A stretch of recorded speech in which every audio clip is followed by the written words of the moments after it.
call to order the meeting of the Williamsport City Council Thursday, March 5th, 2020, a little bit past 7:30 p.m. at the Trade and Transit Center 2, 3rd floor, Williamsport, PA. Please rise for the invocation by Councilman Dave Banks and remain standing for the flag salute.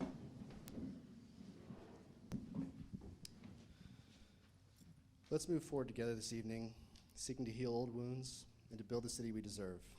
Moving forward in the spirit of cooperation and humility. It's my hope for the council, the administration, and the public to fortify our unity where we agree and have the humility and strength of character to listen to one another when we differ. Let's continue our pursuit, that pursuit which is the true promise of America, that we will always strive to build a stronger, safer, more unified Williamsport.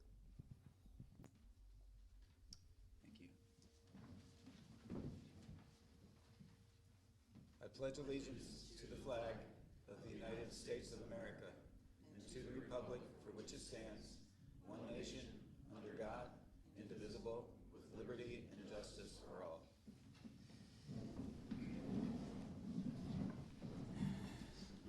Thank you, Councilman Banks. Item 3, approval of City Council minutes dated February 20th, 2020. Is there a motion? Motion and second. Any corrections or comments from council tonight? Hearing none. Mrs. Frank on the motion, please. Mr. Yoder? Yes. Mr. Mackey? Yes. Mr. Pelizzi? Yes. Mrs. Katz? Yes. Mr. Banks? Yes. Ms. Mealy? Yes. Mr. Allison? Yes. Motion passes 7-0. Thank you, Mrs. Frank. Item 4, we're going to move to limited courtesy of the floor. We have one request on the agenda, Karen Koch, 24 East 3rd Street. May Mr. Harner join me at the podium? We had not asked initially for Mr. Harner's permission to join me, but is that acceptable if Mr. Harner joins me? Oh, sure, yeah. Well, you can take the mic back there if you'd like. Yeah. It's like karaoke, Joe.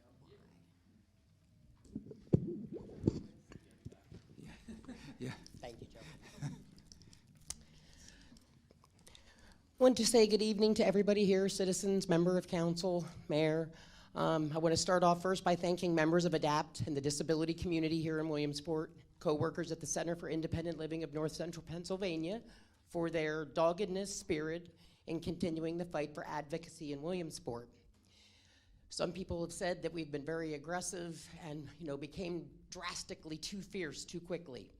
This process began in July of 2017. This wasn't something that began in December of 2019.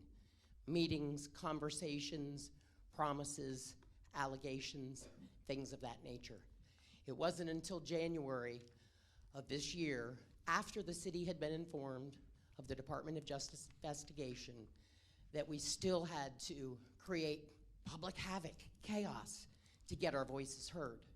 So again, I thank those of you who have persevered with this, who have not let your rights be squashed. And I want to mention that this is not just something that's happening in Williamsport. Misty and I had the privilege of spending time Tuesday with Michael Gamble McCormick. Michael is the Chief Disability Policy Writer for Senator Casey. Upon walking into a room at a convention in Pittsburgh, Michael's first question was, hey, how are things going in Williamsport? This is not just something that's affecting this city and the individuals with disabilities in this city. This is something nationwide that 30 years after the signing of the American with Disabilities Act, people still have to fight and advocate for the right to be included. So I ask you tonight, when you look at the decision that you need to make, negotiate or litigate, I ask that you take the most cost-effective. And at the same time, I ask why no one in this administration has pursued any of the funds and grants and resources that are readily available in the community for barrier removal. Why are people with disabilities being projected to the community as a dollar sign, as somebody who's sucking your tax dollars dry? They are a burden and they are a cost. That is not true. So I ask that you do the right thing. Councilman Allison, you made it very public at one of the last meetings at City Hall that moving these meetings was costing $100 and some per meeting to the taxpayers. I saw no other motive for that communication other than to say, you people are costing us tax dollars and you're not worthy of it. So I ask that tonight we start moving in a forward direction and do the right thing. If I might respond to that last, since you addressed me particularly, you didn't ask me what I meant. You interpreted what you thought I meant. What was the purpose of that communication? That to let the public know that for us to change our means of being able to broadcast the meetings was only going to be $100, that it was a minimal figure, not that it was money out of our pocket that we regret spending, that we could make this move with a minimal amount of expense. So That I'm wasn't sorry. how the disability community received that, and I apologize if it has been misinterpreted. But it very much felt like an attack on the disability community. Well, I understand your point of view. Thank you. We normally have our requests in ahead of the agenda time for those who want to address an agenda item. But tonight, I'm going to ask for a vote of council to suspend the rules. Oh, did you have more to say? I'm sorry. I'll be very short. This is the 30th anniversary of the ADA. These changes have been long time coming. As a citizen of Williamsport, I'm a taxpayer. I'm a working individual who lives in the city and pays taxes. I'm an employee of the SIL. At the public safety meeting on Tuesday, Councilman Katz made it a point that her goal is to have all city officials live within the city in a future date, so they're paying taxes in the city. There are many individuals in the city that are disabled and are paying taxes and deserve access to the entire city. And Councilman Katz at the last meeting, in her prayer, talked about the inconveniences and them being temporary. And inconveniences being at City Hall, having to bang on the door that is locked that I cannot get out of for 20 to 30 minutes waiting for somebody to come open the door. That is an inconvenience. Moving a meeting a block or two is not an inconvenience. It is time to have access for all. Don't stall, don't drop the ball. City Hall for all.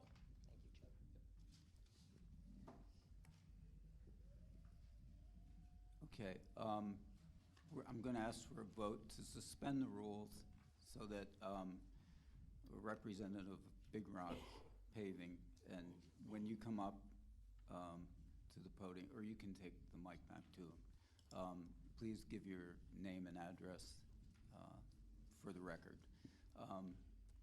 Would somebody make a motion that we could suspend the rules tonight? And on the advice of our solicitor, we're going to take this vote tonight. Mrs. Frank, on the motion to suspend the rules. Mr. Yoder? Yes. Mr. Mackey? Yes. Mr. Pelisi? Yes. Mrs. Katz? Mr. Banks? Ms. Mealy? Mr. Allison? Yes, thank you, Mrs. Frank. Motion passes 7-0. Good evening. My name is Ryan King. I am the owner of Big Rock Paving, as well as Ryland Construction. We are a local contractor. Ryland's a bridge contractor in Pennsylvania. Big Rock is a paving outfit that operates right here in the Muncie area. To my right is Leaf. He's a representative of HRI.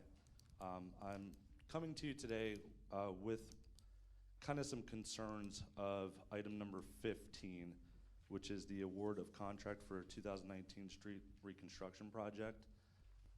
January 15th, we were actually the low bidder of that job. Our bid was $1,219,097 even. Second place was $96,888 after us. For some reason, unbeknownst to us, we received a news article yesterday no correspondence whatsoever that we weren't being considered for this bid, even though it's public money, low bid wins, as long as you are a responsible contractor, which we are a PennDOT pre-qualified contractor. So we tried to get a hold of multiple people. We eventually did get a hold of some representatives, and through various conversation, it was found that they said that we weren't responsible because we didn't do enough projects. Our superintendent was actually the superintendent for HRI and Dave Catili's excavating for the last 25 years. So our expertise actually lies with the men and not the actual company, which is exactly what our PennDOT pre-qualifications are based upon. Ryland Construction, we have been around for 7 years, started in the same situation. We had our pre-qualifications based on a superintendent. We worked our way up through the mud, and now we're doing $12 million all across the state of Pennsylvania. So I have a question for the council, a couple questions. My first question is, with respect to item number 15, what information was provided to you and or the Public Works Committee with regards to Big Rock's paving low bid? I don't believe that's something we can discuss in this setting right now. I mean, Was there any information?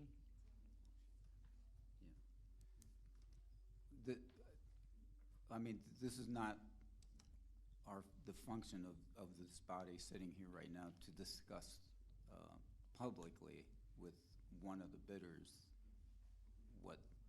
I only ask these questions because you're about to vote in a resolution for second place. You're gonna have the taxpayers pay an additional almost $100,000, plus HRI, who is actually operates within the city limit, pays taxes on their revenue, is missing out on $600,000 worth of sales. That's going to be taxable revenue. So all in all, you're about $120,000 into it that you guys are going to pay extra for a project that is bonded. So you're going to have the same quality, you're going to have the same standards. We're PennDOT pre-qualified for no reason. So I asked, the people in the room, I asked, do you want them to spend an additional $120,000 for the same PennDOT pre-qualified? Plus we're bonded. My bonding representative's here. He will back this bond 100% payment and performance. So I guess the other question I have, and I won't take up too much of your time because I respect that you guys gave me an opportunity outside of all parameters. I do greatly appreciate that. What reasoning would council determine that Big Rock Paving is not a responsible bidder? Because I was told by Adam yesterday, the general manager, is because we weren't a responsible bidder, even though our bid package was 100% complete, because in your bid package it actually says you do not need to be a PennDOT pre-qualified contractor. There's no qualification requirements at that point. Sir. Oh, no. Oh, I'm sorry. No. That's Okay. not allowed. Okay, all right, so I asked the question again. No, I'm sorry, we can't have. Okay, back and I'm forth. sorry. Yeah. So the gentleman brought up a good point. We actually jumped through a bunch of hoops in which we provide letters of recommendation, references, everything that they required of us, we provided to them. We provided the bonds. We provided a sound bid. We have a brand new paver sitting right down the road in Muncie, PA. Doesn't have a scratch on it. Ready to rock and roll.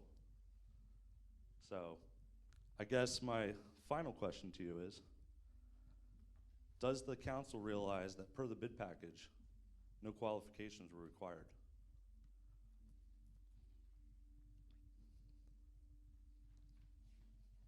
Again, I can't comment on, Understood. yeah, Understood. And just to summarize, I just want to hit a couple bullet points and then I'm done. sure. Okay. So right now, there's a difference of $120,000 collectively that the taxpayers are about to pay additional for the same product. What that equates to is approximately 3,000 square yards of additional 3,000 linear feet of additional paving 30 feet wide. That's a couple roadways within Williamsport. We're a PennDOT pre-qualified contractor. Our guys are NESEP qualified, which is a bituminous certification. HRI, a taxpayer within the city limits, is losing out on $600,000 worth of revenue that's taxable that would actually help out the community. We provided all the letters of recommendation, references, everything required of us. That wasn't even a part of the bid to begin with. Currently, we have 15 projects contracted, signed, sealed, and delivered. They all deemed us qualified. 7 PennDOT jobs, 2 DCNR jobs, 5 townships, and 1 school. What makes Williamsport different that we're not a qualified bidder? And I give back the mic. Thank you very much. Appreciate your time. You're welcome.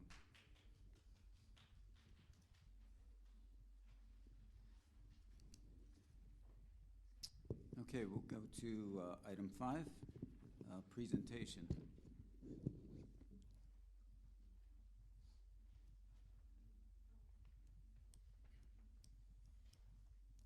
Good evening, Laura Templeton. Good evening, Mayor, members of council, and fellow Williamsport residents. I'm here to speak with everyone tonight. It's my privilege to speak to you this evening about multiple sclerosis awareness. First, I'm here to ask the city to support observing National MS Awareness Week, which starts on Sunday, March 8th, and runs through March 14th. And as a volunteer, I serve as the chair of the Williamsport MS Community Council. The purpose of this council is to raise general awareness about MS and the National MS Society's 3-pronged mission. The mission is to assist people affected by MS to live their best lives by stopping MS in its tracks, by restoring whatever has been lost by MS, and in ending MS forever. So why is this cause relevant to Williamsport? Well, I think it fits nicely in with the first presentation we had to some extent. MS is unpredictable, this is greatly oversimplified, but it's an unpredictable neurological condition of the central nervous system, and it disrupts the flow of the information from the brain to the body and the body to the brain. It is the most widespread, debilitating neurological condition among young adults around the world. And MS typically strikes people in the prime of their lives between the ages of 20 and 50.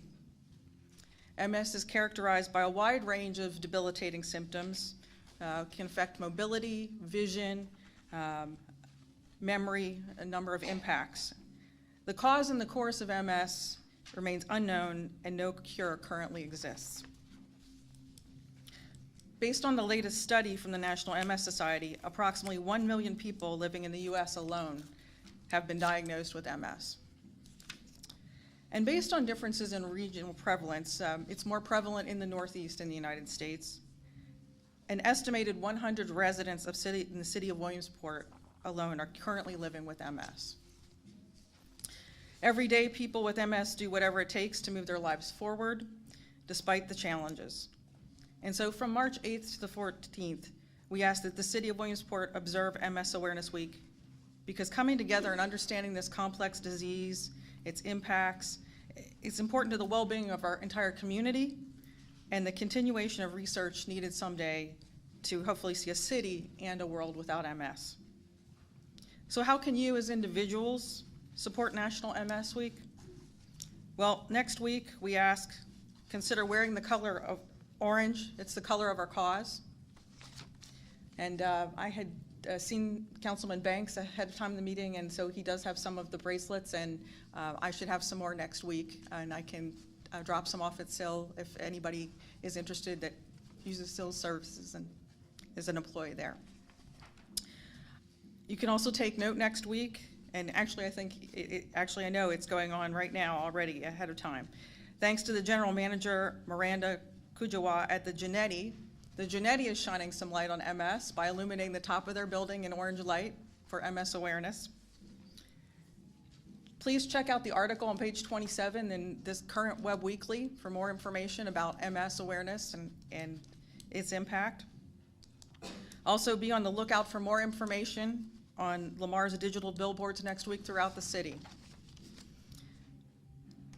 Consider thanking the Lycoming County Commissioners who next Thursday will be executing and presenting a proclamation in observance of National MS Week. And we ask that you please post or repost this information on social media to raise awareness and continue the cycle of raising that awareness through your friends and family. And last but not least, we ask that you consider going to walkms.org and register to participate in the annual Williamsport Walk MS. There are some flyers on the back table in the room. This will be held at the campus of Penn College on May 9th. The site opens at 10 a.m. and the walk begins at 11 a.m. This is the National Multiple Sclerosis Society's biggest fundraiser of the year, and it funds research. So far, the MS Society has funded more than $1 billion in research in its 73 years of existence. Research toward a cure, as well as a variety of really critical assistance to those living with MS. And finally, I'd like to thank my fellow Williamsport MS Community Council members, all volunteers, aside from 2 staff members. So from the MS Society, Julie Rothroff and our local MS navigator, Susan Ginter, are on the committee. Jamie Johnson and Stephanie Johnson serve on the committee, and they chair a local MS wellness group. Ron Mingle, Anders Sowers, Elise Mingle, and they help with the publicity donated through the Web Weekly to the cause. Kelly Bailey also donates publicity through her employer Backyard Broadcasting. And Mr. Claire Snyder rounds out our committee, and he is integral in involvement in bringing a lot of volunteers that help us make everything a success in the MS Walk and also in general raising awareness in the community. Thank you for your time. Thank you, Ms. Templeton.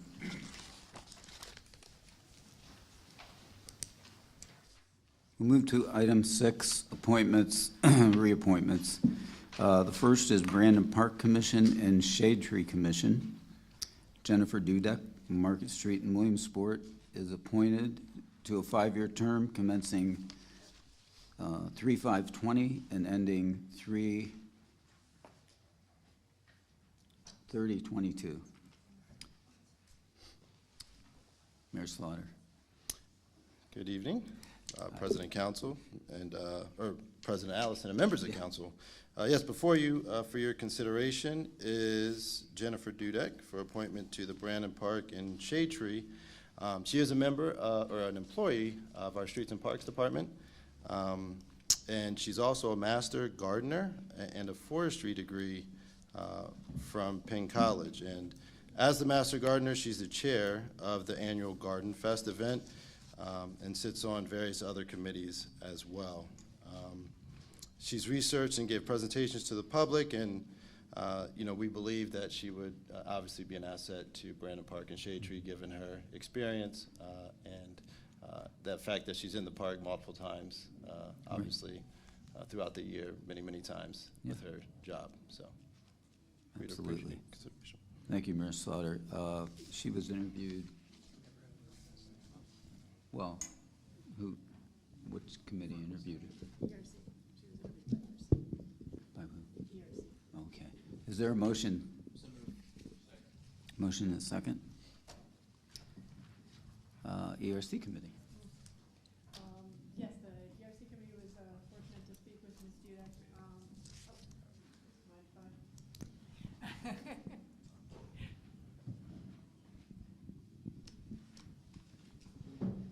Well, wherever it's coming from.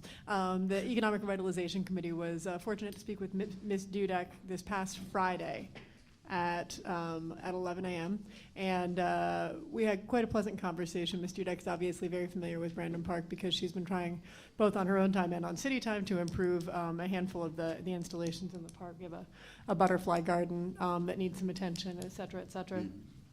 She also had a number of good ideas for possible improvements and or alterations to the park above and beyond what the work that we're currently doing. And anyway, it clearly had put some thought into the appointment and the position.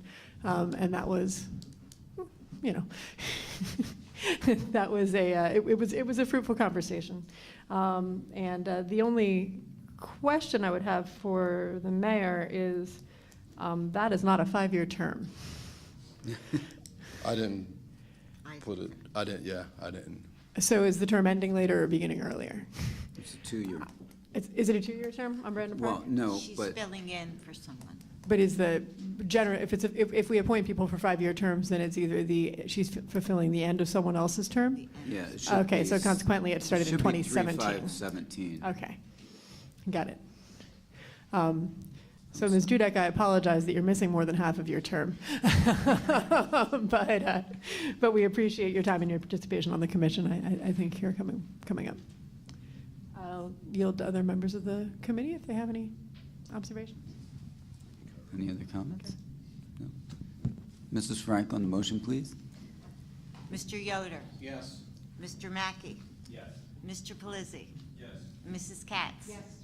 Mr. Banks? Yes. Ms. Mealy? Yes. Mr. Allison? Yes, thank you, Mrs. Frank. Motion passes, and are we going to?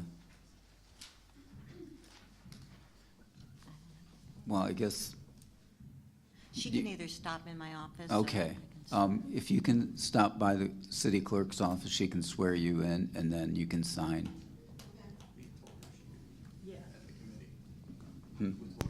Yeah, with our apologies, Jen, we don't have the book here that would allow you to be sworn in here in chambers, so you'll need to stop by at some point, but whenever you're in City Hall next is fine, okay? Thank you.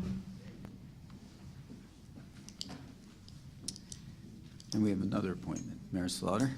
Yes, before you is, for consideration, is Chief Hagan to be appointed Director of Public Safety. As you know, Chief Hagan is currently our police chief, and we believe that he is quite well equipped to serve as the Director of Public Safety. As you also know, currently we only have 3 departments and 1 director right now, as of right now, who's Stephanie Young, which would be Community Development. I have been in talks with many of you to address the administrative code, which we will be doing very soon here together with council and administration. But currently, one of the other departments is Public Safety, which does not currently have a director. So before you is Chief Hagan's name to appointment for that director. Thank you, Mayor Slaughter. Is there a motion? Motion and a second, and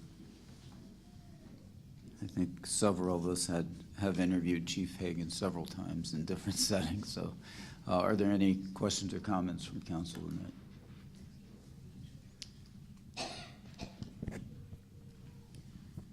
that? Yeah, and I don't want to be too long-winded here, but just to give the public a little bit more background as to what Mayor Slaughter is speaking to. As everybody knows, we are a third-class city. Per the third-class city charter, we are to have a Department of Administration and up to a total of 9 departments. Mayor Slaughter was referencing, we currently have 3 departments, a Department of Administration, a Department of Public Safety, and a Department of Community and Economic Development that are to be headed by a director. So with the Director of Public Safety being vacant, he is nominating him. And also per the third-class charter, the reason it's coming to council is because in the third-class charter, we have a advisory consent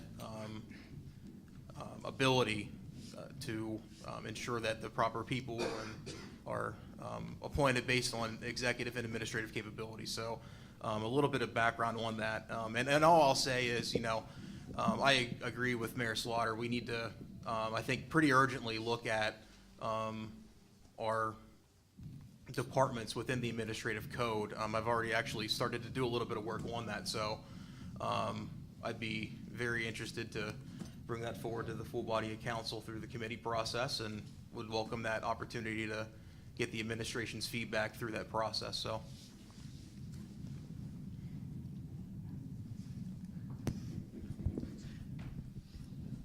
If I might. Yes. Just one follow-up question. It is, the naming of department heads is through the advice and consent of council.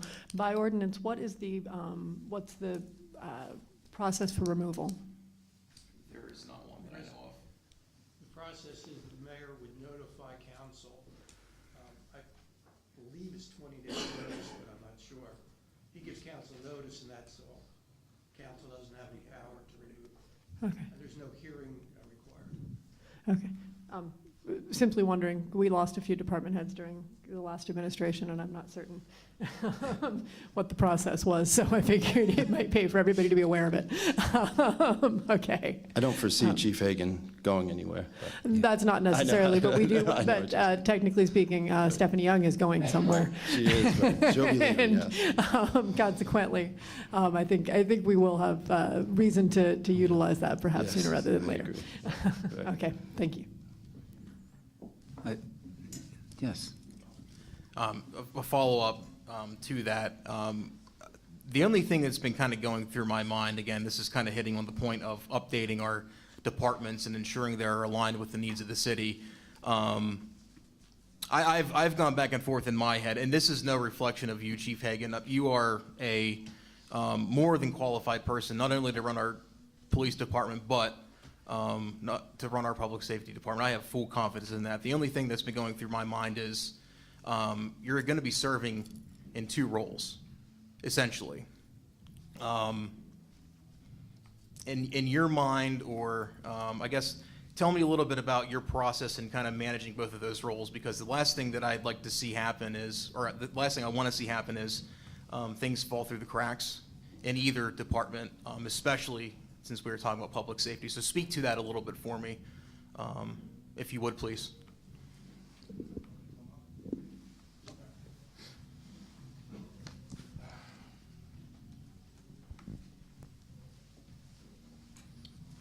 Good evening.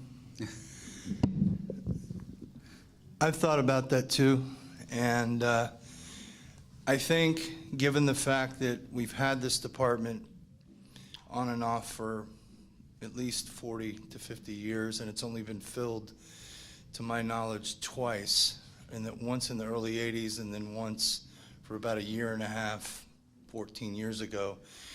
This gives me an opportunity to work with fire, codes, zoning, and emergency management overall to develop a teamwork approach, to assess, with the permission of the mayor, the needs of each of these departments, work with what will be a brand new fire chief here soon, and the other chiefs of these agencies, and figure out what they need and then try to help them. We are going through in the police department an accreditation process. My understanding in talking to Chief Killian is there is one also for fire departments as well that he would like to pursue in the future.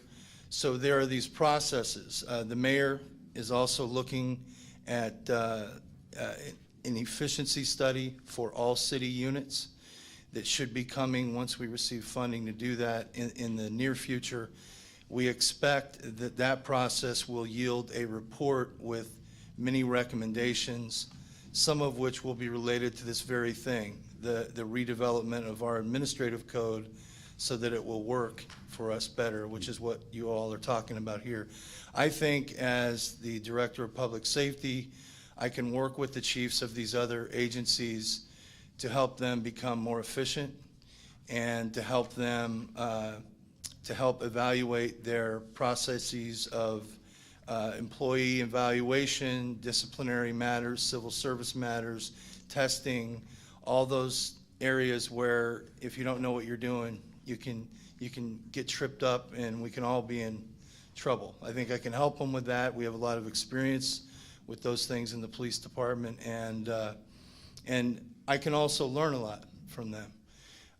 But I think my management style is the kind that involves servant leadership and teamwork, and basically inspiring people to do more than they think they can. And I think that's what will happen if you vote to allow me to do this. Thank you, Chief. Yep. And I just have one comment, which Chief Hagan addressed as well. But one is Mayor Slaughter is still in the process of assembling his administrative team. So You know, once that process is completed, then he'll have a better idea of where he needs people to be, and we'll be able to coordinate with that. And exactly what Chief Hagan said, we're gonna have an audit that will address administrative efficiencies as well as the flow of things. So we're going to have simultaneous things going on this year. I think that's going to be the hallmark of this entire year. It's a year of transition, not just because there's a new mayor, but we're transitioning to a new model for city government that's different than what we've had over the past period. So we're looking forward to that. There's going to be a lot of hard work and a lot of time and effort put into it. But the matter at hand then, is there any more comments on Chief Hagan? Mrs. Frank on the vote, please. Mr. Yoder? Yes. Mr. Mackey? Yes. Mr. Pelisi? Yes. Mrs. Katz? Yes. Mr. Banks? Yes. Ms. Mealy? Yes. Mr. Allison? Yes. Motion passes 7-0. Thank you, Mrs. Frank. I want to move down to item number 11 and move that up. Please, if I could so. Penn College.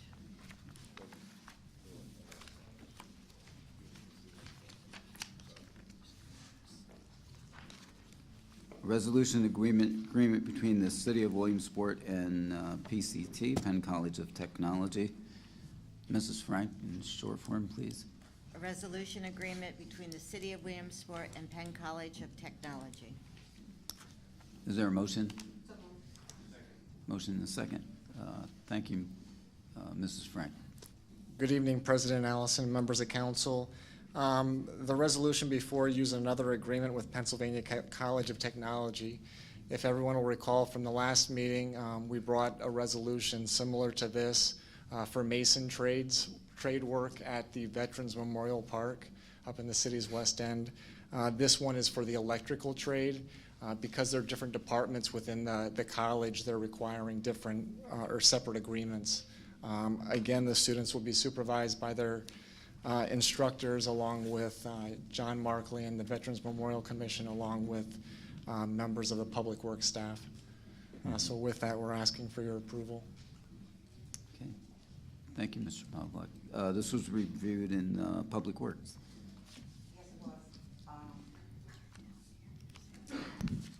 Yes, it was. It was reviewed at Public Works, and we're just thrilled that Penn College is, again, stepping up to the plate and helping with this park.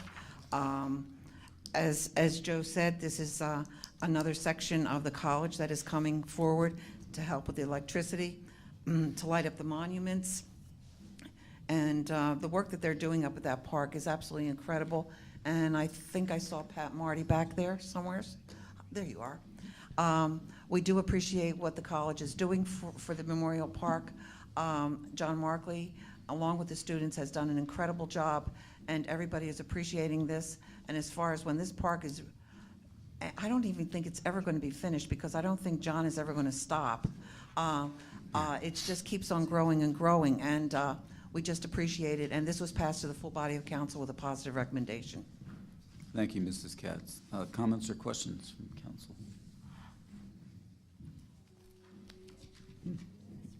Hearing none then. Mrs. Frank on the motion, please. Mr. Yoder? Yes.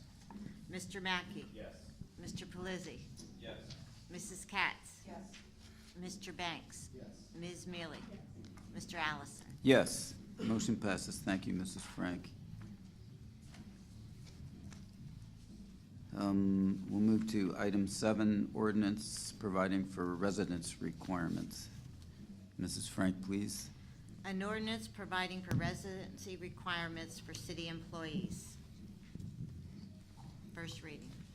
Thank you. Is there a motion? Motion and a second. Mrs. Katz is going to present this. Yes. We started the Ad Hoc Residency Committee on February 26, 2018, and we ended it at March 9th, 2019. And we ended it with a survey throughout the city employees. And some of the people that were on the committee were Councilman Joel Henderson, at that time Councilman Derek Slaughter, who is now our mayor, Nick Grimes, Megan Page Dayhoff, right? Dayhoff, yes. She got married, and so her name changed in the interim of this, and Jody Miller. We discussed, we analyzed, we researched all sorts of things with residencies throughout the state. And we feel that people that are working in the city, for the city, should also live in the city. When you stop and think about, we have over 250 employees that work for the city, and if every one of those employees lived in the city, we wouldn't have a tax problem. As it is, a majority of our employees, and I have to say both fire and police, because of negotiations with their unions, and I did discuss this with the city solicitor, Norm, that I was told it was a state law, but Norm said, no, it's not a state law, that it was a negotiation factors that came in many years ago. We would like to eventually see how many people that are starting their jobs and their careers with the city to move into the city. There's more of a commitment and more of a love of the city for the people that do work for the city and live in the city. We do have a beautiful city, and we want to make sure that everybody appreciates it. But if we keep on allowing people to move out, our tax base keeps on shrinking. And we've got to find a way to make sure that this doesn't happen, that we increase our tax base. We did in the ordinance state that, because one of the questions was, what if you don't find somebody who's qualified for jobs, okay, and they live outside the city? Well, then that's something that will have to be discussed, okay? And we're not going to be that narrow-minded to think, okay, if we can't find anybody that's qualified that lives in the city, that we're going to do away with that. But if we have two candidates that have the same qualifications, one lives outside the city, one lives in the city, of course the person that lives in the city should get the job. But we would like to see this, increase. At this point, I would say safely 20-some employees in the city are the ones that we're looking forward to living in the city. We would like to make sure that all directors and of departments live in the city. We feel that that's important for the base and commitment again. So this was passed on to the full body of council with a positive recommendation, and I'll take any questions. Mr. Yoder. Just a little bit of feedback that I obtained last year, engaging a number of constituents in the city. I think that a number of constituents, or many people in the city, would agree with this sentiment. It's something on the minds of a lot of people that live here in the city, and this isn't going to solve the tax problem that we face. There's a lot of other changes that need to happen. However, this is a start and a step in the right direction, and it'll be a privilege to vote yes on this. So, Mr. Banks. So I just want to clarify for the public. As the ordinance reads, it's non-union employees specifically. So that's one point of clarification. Yep. And just to piggyback also off of Councilwoman Katz, the stipulation in the ordinance is for when there's talent from outside the area that doesn't live in the area, that council can vote by a 2/3 margin to approve someone who lives outside the area. So we have flexibility there. Mm-hmm. Just one question for the administration as a follow-up, given that we're currently hiring for a handful of positions within the city. This ordinance doesn't become effective for another 20 days, correct, Mr. Lubin? After the second reading, so 34 days. That said, yeah, it would seem to be appropriate, of course, to advertise the requirement that applicants be prepared to move to the city within 240 days of taking employment. Just wanted to make sure that everybody was on the same page there. Okay, all right. And this does not affect in any way, shape, or form current employees who are who are non-union, who are not residents of the city. They're grandfathered, yeah. But no, I think this is a wise move. I believe it's always been important to all of us who live in the city and who are passionate about the future of the city, that one of the chief ways to make others who are employed within city government feel passionate about the future of the city is to ask them to buy into that future in a very real way with their employment here. Okay.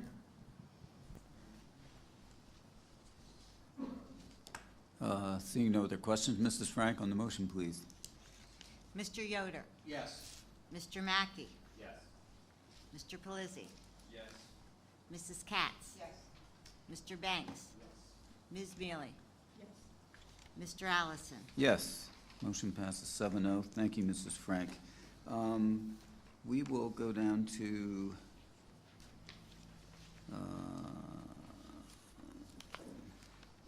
item 13, please.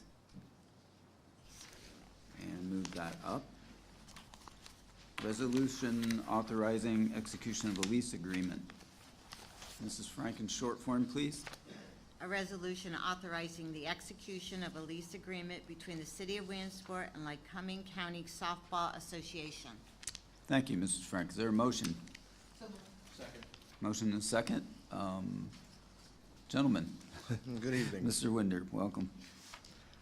This is a resolution for a 5-year lease agreement with the Softball Association for Elm Park. The agreement would start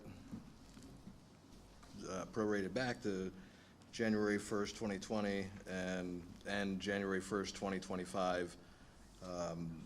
The rental of the Elm Park complex would be for $1 a year. The administration feels it's in the best interest to bring somebody in to utilize it. The space again, the individuals that have come before all of us multiple times seem very eager to get started, anxious to reopen Elm Park, anxious to hopefully attract more people to the city through the Softball Association. This has been reviewed by Austin White, and I believe it went before Public Works. Thank you, Mr. Winder. It did go to Public Works. Mrs. Katz. No, I'm just here if you have questions too. Yes, this did come to Public Works, and this has been in the makings for several months at this point. People are questioning $1 a year. Let me put it to you this way. This group of people have taken care of this property for a good many years, 50 years if I'm correct. What it does is it takes the pressure off of our streets and parks, maintaining that whole piece of property.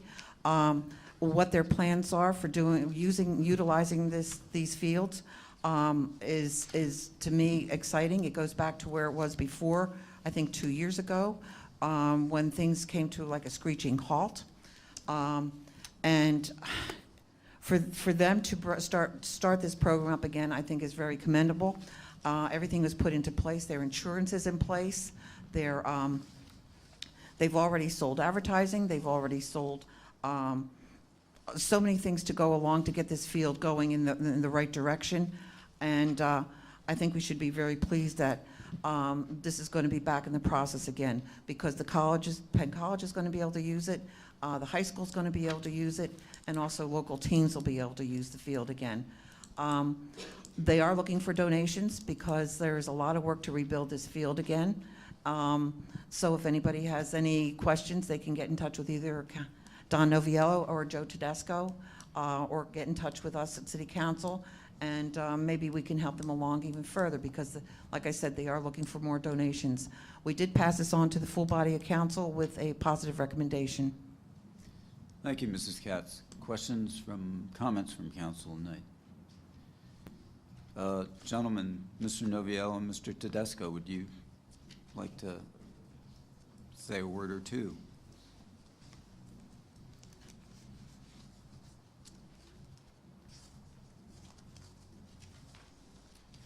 Good evening, council, members of administration.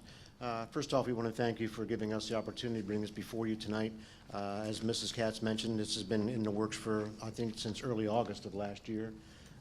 We've got our, what I would call our ducks in a row pretty well as far as we're concerned. We've satisfied all the administrative issues. We have our 501c4 standing. We have our tax number in line.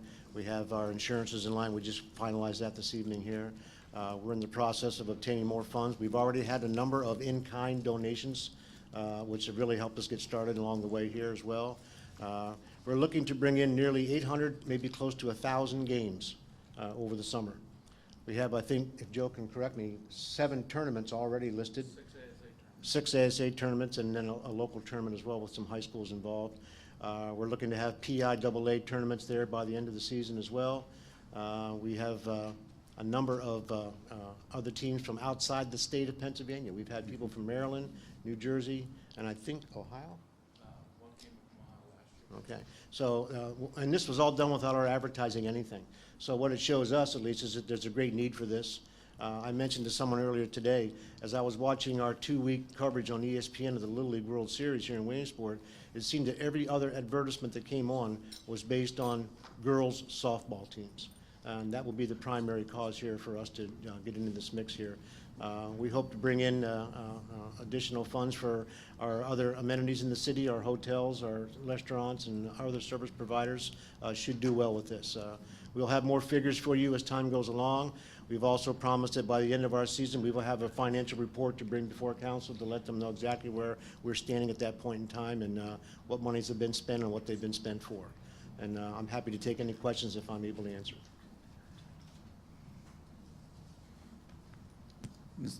This is Ms. Mealy. You can call me whatever you want. Dave's going to give me the mic one way or the other, probably. Councilman Liz. Councilman Liz would like to know. Yeah. Just a quick question. Have we set up kind of a method of communication between your group and the administration? I'm assuming we have. I know that you've been in regular communication. We've been in constant contact with Mr. White as far as our legal elements are concerned. I'm in constant contact with Mr. Winder. I'm sure he's tired of hearing my phone calls coming through. Okay. Adam has been very, very good to us and helped us out right along the way. The mayor also stepped up and helped us when we needed it the most as well. So we're very happy with our ability to communicate. My familiarity with council also, we think, plays a role in that as well. Good. Excellent. Just wanted to make sure. I mean, obviously, the lease takes care of the sort of the crossing the T's and dotting the I's of the association, but a good working relationship with Streets and Parks is going to be what ascertains that the field stays in good condition and that we all know that, you know, and just that everyone's satisfied and that that we don't ever need to put the lease to a test. Absolutely. So, The Streets and Parks won't do much with respect to maintenance, so we take care of the maintenance ourselves. Right. So that's terrific. Anyway, I think that the city is glad to once again enter into an agreement that takes this off our plate in terms of streets and parks and in terms of worrying about maintenance in general. We're Thank happy you to very get much, things back up and gentlemen. running again. What I need to know is who do I pay the dollar to? Well, have you got it on I you? suppose Joe will take Thank you, Yep. gentlemen. Any other, Mr. Banks? So just to clarify for the public once again, there is a clause in this lease that says it can be terminated if it's not used for public use. So I just want to make sure everybody knows that. Oh, yes. So there isn't anything surreptitious has I'll happened. just quickly elucidate a few points as well. Our future, we have some future hopes and projections as well. One of which I've mentioned to some of the council members is a new portable ice skating rink that we think we can come up with through donation process. They're quite frankly not as expensive as I initially thought that they would be, so it's within our reach, we think. We're also talking about some amenities that will go beyond the baseball and softball season as well. We're looking at maybe potential small weekend carnivals, flea markets, things of that type that will keep the property active for longer than just the several months over the summer.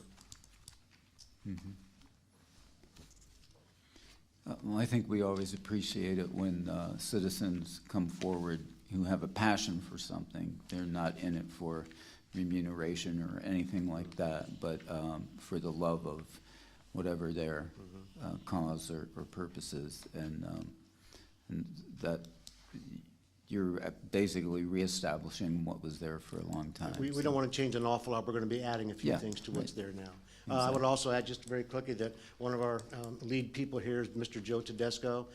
Joe is currently teaching Muncie High School girls softball.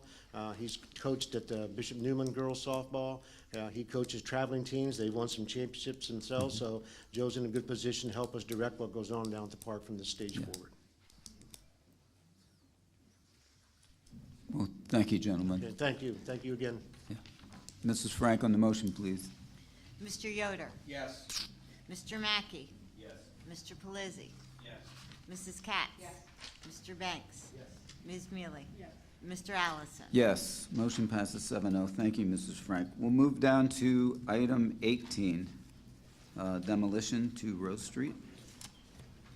Please, if you could all bear with me.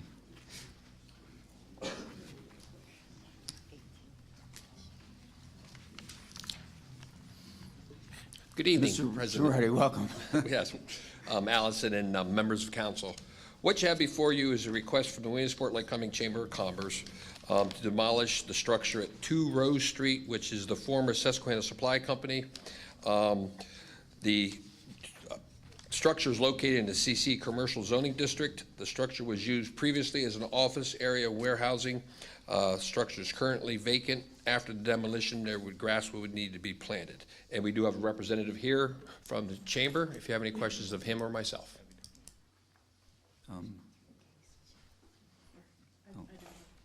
Okay. Ms. Mealy has a question. First, quick question about this is, because I continue to suffer from some confusion about exactly which entity's project this project is. The land is owned by the Williamsport Lycoming Chamber of Commerce? That is correct. Okay, because I was under the impression. They purchased the property back on 12/13/2019. I got somebody waving his hand at me.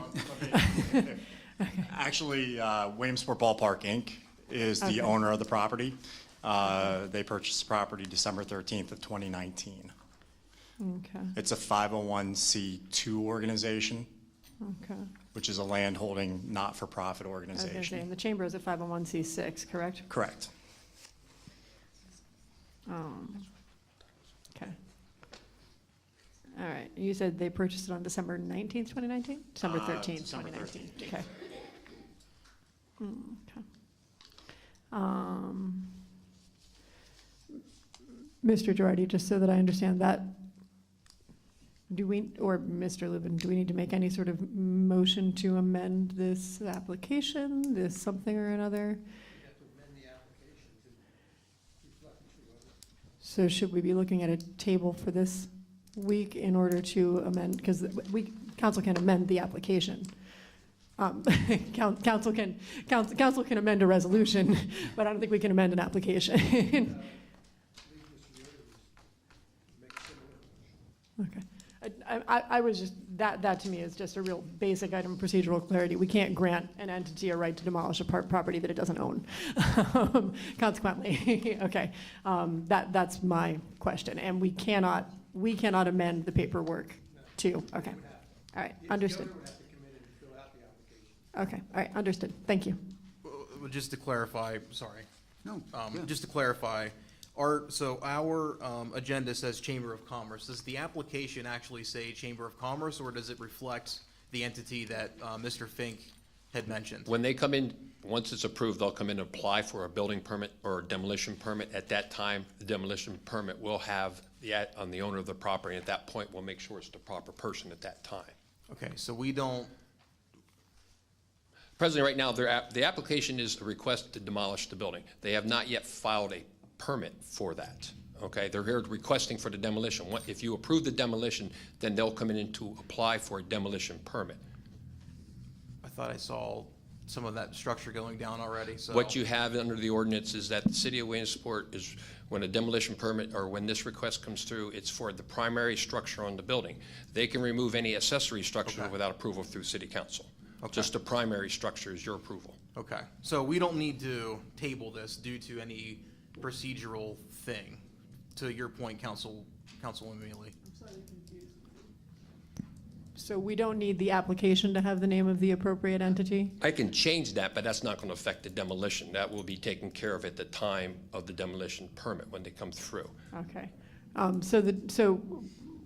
Well, for Well, what'll happen is we- convenience sake, and we don't necessarily, I think we did used to receive a copy of the application, Mr. Girardi, which I don't necessarily want printed out, but it might be helpful to have it in Right, I some- have it here in front of okay. me. And it does say, excuse me, Williamsport Lycoming Chamber of Commerce, which I will change, okay, Okay. and make it corrected. And if you approve it tonight or deny it, the letter that gets sent to them will have the correct owner of the property. Because Okay. within 5 days, I'm required to send that letter out to them. Got it. Okay? Okay.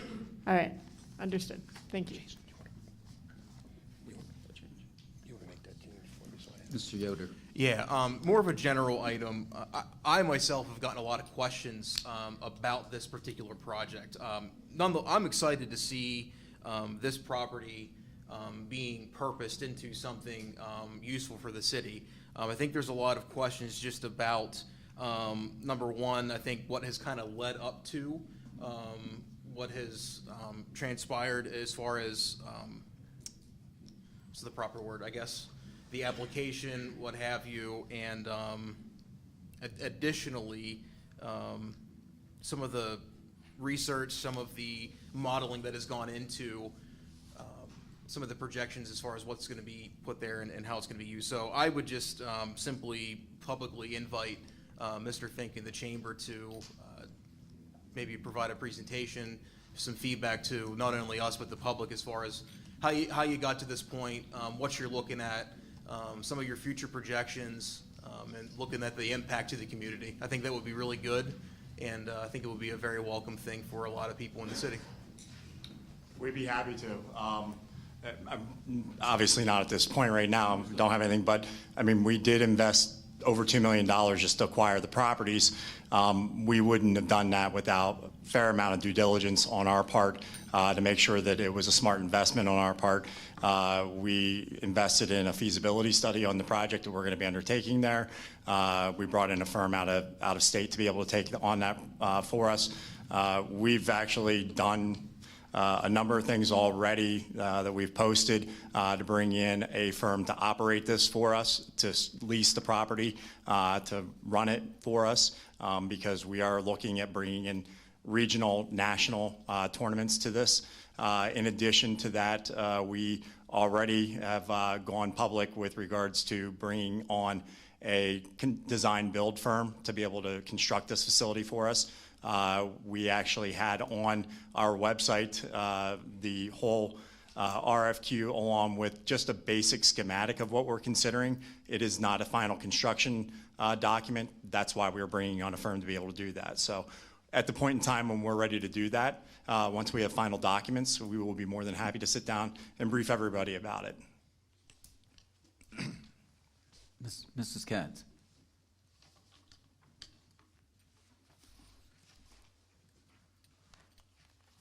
Jason, the questions I have are, you did this as a nonprofit and not for-profit. So therefore, this is going to be a nonprofit property at this point. This is a not-for-profit property. Right. We will be continuing to pay taxes on it, if that's your question. That's my question. That's your We answer. don't want to lose, it's a tax base that we don't want to lose. We completely understand that. The Chamber has the Industrial Properties Corporation. For years, when we had land that we owned, we continued to pay the taxes on that land until we sold that for development. So we will continue to do that with this as well. And I really have to piggyback on Mr. Yoder. I think we would like to sit down and go over the plans for this. I think you more or less showed us some of the plans maybe 2 years ago of what you would have liked to have seen done when you were looking at Elm Park. Mm-hmm. And is this going to be similar to what those This is were? going to be larger. I mean, we're talking, Elm Park was 8 acres. This is 28-plus acres. It's also, just to remind everybody, this is a former dump. This is something that has very limited use for development. And one of the things that we did our due diligence on this property, multiple meetings with DEP to get an understanding of what could and couldn't take place and what we would need to undertake if we were to look at completely saying we were going to put in a commercial venture there, for example, what it would entail for us to do that, we were advised it's going to be about a $20 to $30 million redevelopment just to be able to build on that property, because you would have to take out all of the former dump, and I use the term dump and not landfill because this was before DEP. This is when it was DER, and you could basically throw anything there. DEP has shared with us they do not want to see what's underneath there. They have monitoring wells there already that they're looking at, and they believe that this is the best and highest use for this property. So there'll be no problem with that at all, since this is a brownfield to begin with? Correct, that's the brownfield. Okay. Yep. So therefore, it's okay to use this as a sports facility then? Yes, that's actually, if you look across the country, a lot of these former landfills are being repurposed for recreational purposes. The nice thing is this is not a recent one. So those of you, Penn College, everybody else who's by the property, there's no smell emitted or anything like that coming from the land. You just find it interesting that it's a brownfield and that you can do sports on the brownfield. Like I said, that's actually a repurpose of a lot of the, if you go online, you can look for a number of landfills that have been, have achieved their useful life, and what they're repurposed for is for a number of different golf courses, for example. There have been ones that have been converted over to golf courses, others that have been for actually ball field developments as well, like this. I think, and I'm going to say this to you because we all have been getting phone calls, and they're looking at this as what prime real estate. But as you're stating this now, this is not prime real estate. If somebody wants to buy it and redevelop it at that cost, by all means, I will tell you right now, we've had a number, we met with folks who looked at the property. I remember years ago, Home Depot, for example, was being thrown out there. Home Depot is not going to invest $20 to $30 million, or a developer on behalf of bringing somebody like that. They would never get their rent out of that property, or they would never get their investment if it was Home Depot themselves. This is what I wanted to clarify, because we all have been getting questions. It's and I wanted great to get frontage, this out in the open. But for example, and I actually have some photos of the interior of the building that is there right now. That building was put up shortly after that was capped and able to be put for development. If you walk into it, it is almost like a skateboard park. There is a dip in the center of it because the foundation footers are solid, but the flooring, I have pictures of the walls, which are cracked and that are separating from the ceiling. It is sinking. We understand the fact that the property is eventually going to continue to sink. This type of project is easy for us to be able to maintain because of being able to take and pull the carpet back, basically, to be able to take and maintain the property, so. Because you said you're going to use artificial turf. It's going to be artificial Because turf. that's what you had in your plans before. Correct, yes. Okay. Yep. Okay. I still think we want to see the plans and, Oh, yeah, no. and see what's going on. Like I said, we shared with you all previously a conceptual design. We've just engaged a firm to be able to do the design build for us. The next step for us is to sit down and do a final design and get construction costs for this. Okay, fantastic. Yep. Thank you, Jason. One other thing council would need to remember also, this would be a land development, water runoff. You'll get to see that. The planning commission will have to review it, and then also it comes for you for final approval. And I just want to add to that, again, when you talk about a brownfield, brownstone remediation, they can only go, based off of the letter of the law of DEP, you can only dig so much of that soil up. So that people that are using the loop can hear. Thank you.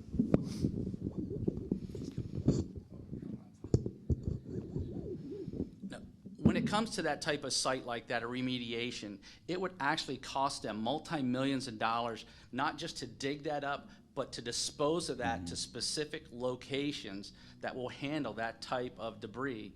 And with this project, anyone who develops it, you're only gonna, without basically having to go through that process, you'll only be able to develop or remove so much of the soil before you get into that remediation. And these type of projects are about the only type of use that can go through there and do that without having to spend that. And again, that's probably why in the past, no one's really developed that. I mean, it is prime real estate, but cost effective. You're just not going to get that without having the support of those type of facilities. A golf course where you're not digging up too much area and things of that nature. And the ballpark, again, it does have to go through a process. It will go before the zoning hearing board because it does have to go through that process because a non-commercial use in the CEC must go before the zoning hearing board. And in fact, March 19th, it goes for the zoning hearing board to see if the use can be approved. Providing they do approve that use, again, then it would come back for council. Both the county would review it, planning commission would review it, and you would actually see the final product once you're ready for the land development phase at that point. The only comment I have is, as someone who was born and raised in this city and old enough to have seen the dump and had the unfortunate experience of actually going with someone into the dump. It wasn't policed. You could have thrown a dead body, a bunch of plutonium, whatever in there, and no one would have ever known. I mean, the only entertainment were all the rats that were running around as you were dumping your garbage. But other than that, everything's fine. But under the ground there, yeah. Ms. Mealy. Can you be a little more graphic? Well, let's get real, right? No, I'll pause for a moment to consider that it's slightly, well, that we better get that damn levy certified. And, for all sorts of different reasons, but this has just come to the top of my list. Aside from that, Mr. Fink, I was just going to say, it seems as though there are a handful of, especially the new members of council, who wouldn't mind maybe a little further information. If it works for you and you want to reach out to me or I can reach out to you, I'm having an economic revitalization committee meeting next Friday. Maybe we could do some sort of like executive session or something after that. If there are plans that you don't want to make that can't be public yet or something. Well, like I mean, that, or I can share with you what we have at this point, which a lot of it was, well, the one document that we have that shows 7 fields shown on a basic layout of the facility, roughly 500 parking spaces. That's about it that it shows. It shows 1 concession stand. That is not going to be how we are going to lay this facility out. That was just to give us an understanding of roughly what we could do with the property if we were to move forward with it, which gave us the comfort level to advance on purchasing it. But I'd be happy to sit down and meet with anybody about the project. We've briefed anybody who was called, to be honest with you. I've shared with them because we've already had it out on our website. So got it. Yeah. Sounds great. So let me discuss with the other members of the Economic Revitalization Committee. If it's something they'd like a little bit more information on, then that would be a forum that all the members of council could attend if they wanted to and ask questions and it wouldn't involve like a whole huge public meeting. I'll if anyone wants to work with me on that, we can try and work on that for next week. Okay. All right. Thanks a lot. Okay. Is there a motion on this from council? Motion is second. Any more last comments before we vote? Mrs. Frank, on the motion, please. Mr. Yoder? Yes. Mr. Mackey? Yes. Mr. Pelisi? Mrs. Katz? Yes. Mr. Banks? Yes. Ms. Mealy? Yes. Mr. Allison? Yes. Motion passes 7-0. Thank you, Mrs. Frank. Thank you, Mr. Thank Fink. Mr. Girardi. We will now move to item 8. We didn't do that yet. Resolution for disciplinary hearing. Mrs. Frank, in short form, please. Resolution disciplinary hearing, Dustin Reader. Thank you. Mr. Lubin, welcome. Good evening, President Allison, members of council. Last Thursday evening, City Council held a hearing under the civil service provisions of the third-class city code with respect to a discipline hearing for Sergeant Dustin Reader.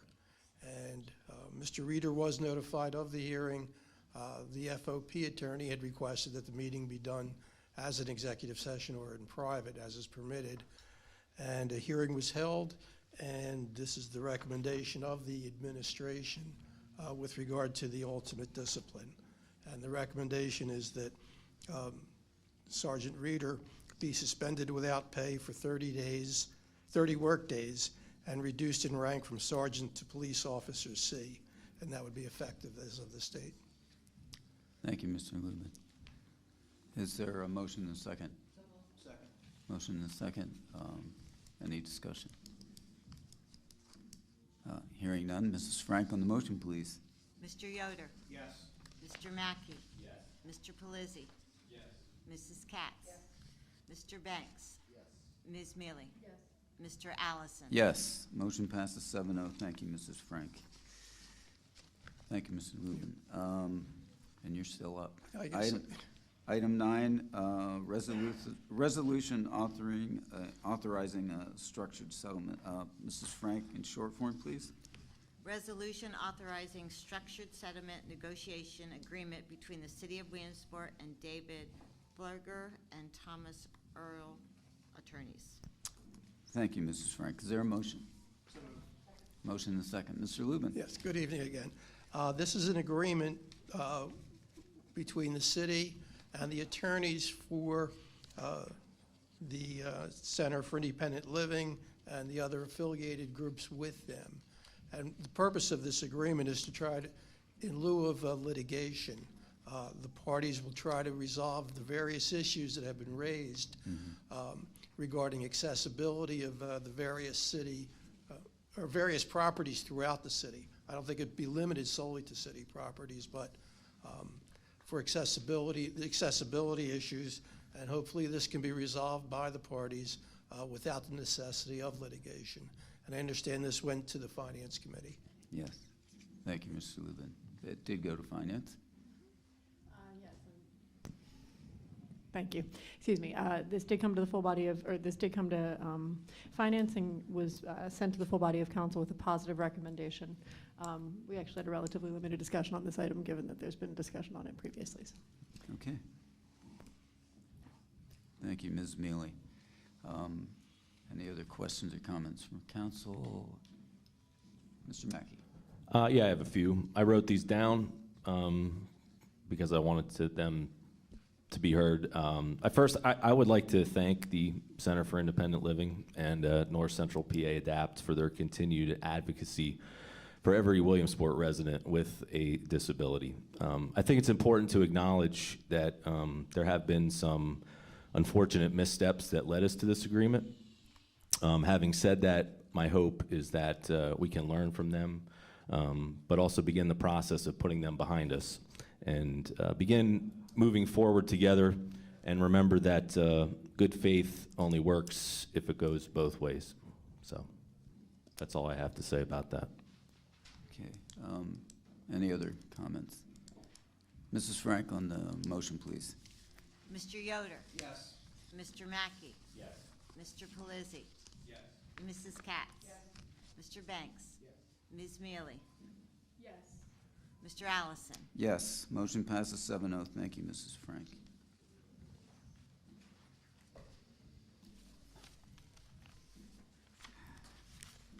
Take care of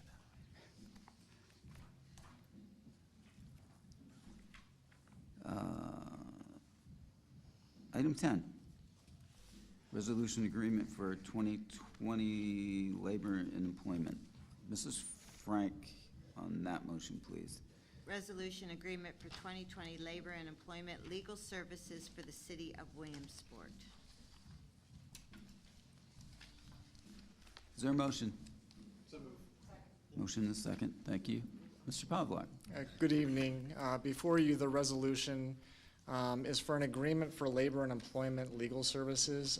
This resolution will resume the city's relationship with Campbell, Durant, and other partners to represent the city in fire, transit, and police collective bargaining negotiations, along with Contract Act 111 arbitration hearings if necessary.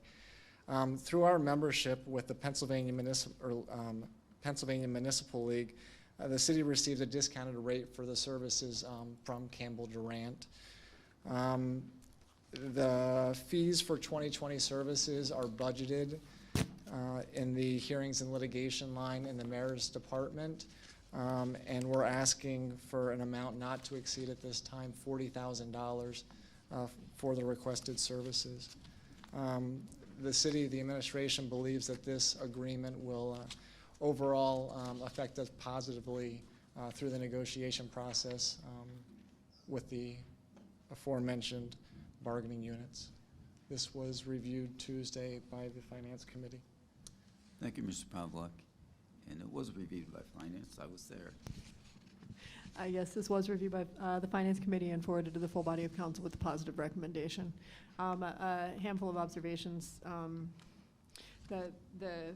The $40,000 cap is, of course, always desirable, I think, on the part of council, because should we happen to exceed that $40,000 cap in the course of negotiations this year, we will, the administration will come back to us to authorize more spending with the firm, which allows us to have a very basic idea of how things are going, and, but just the financial obligation that the city is incurring in a given calendar year for contract negotiations.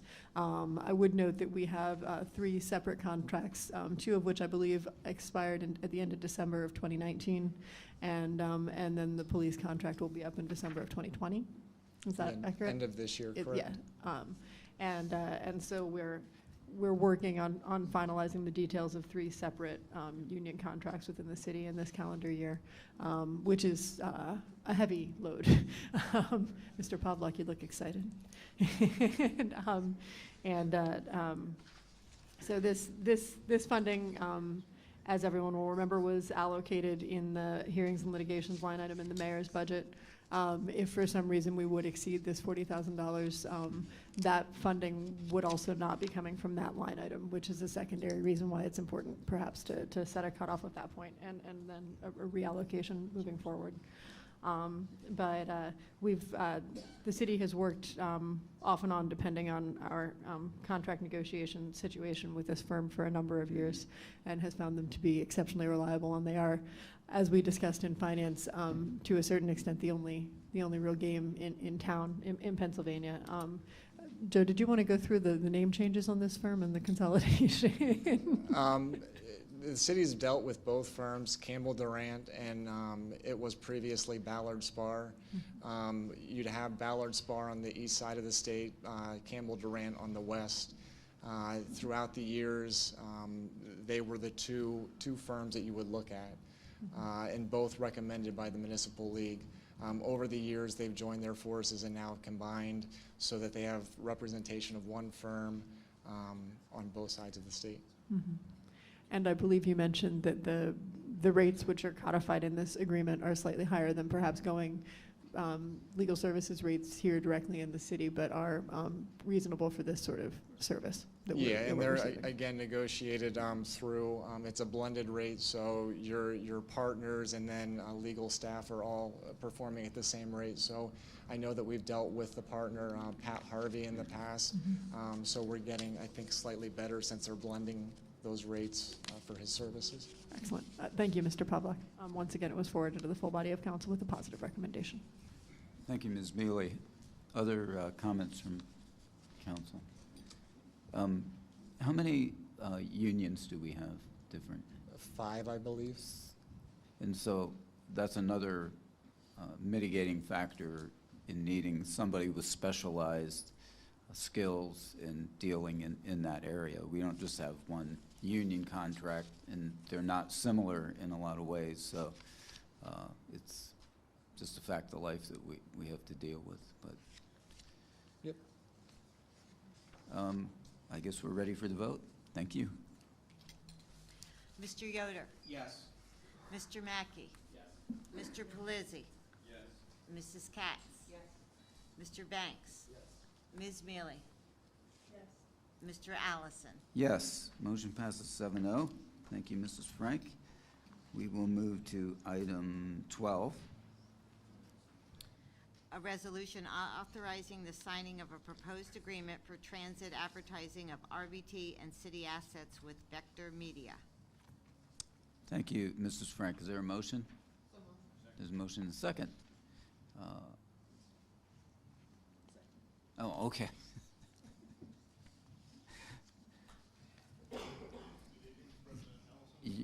You're quite welcome. Welcome tonight. I'll do this very quickly. Okay. Sort of unusual, I would think, but I bring the prospect of revenues to the city at very, very minimal effort for the employees of RVP in the city. I'm asking for a approval of an agreement for transit advertising between RVP and Vector Media Advertising. I'm not sure how much in depth you want me to go into the program or how we got here, or I know Finance Committee vetted this particular contract, and I assume that council has seen the new contract. Councilman Murray, the one big item that you wanted us to change on that contract, I wasn't sure if that was going to apply, but it did. We were able to negotiate with Vector on a couple of items to get that done. Also, the need for some additional buses during Little League that would be used for the purposes of RVP in the city. In my opinion, based on the research that I did on this project, the companies that I spoke with, the other transit agencies that I spoke with, all roads led back to Vector Media. I've also got a representative here from Vector Media, for Anthony Maywell. If there are any questions, I'm happy to try to answer them. If I can't, I can reflect them to the answer. Okay. Thank you, Mr. Shefsky. It was reviewed in finance. It was reviewed in finance, so.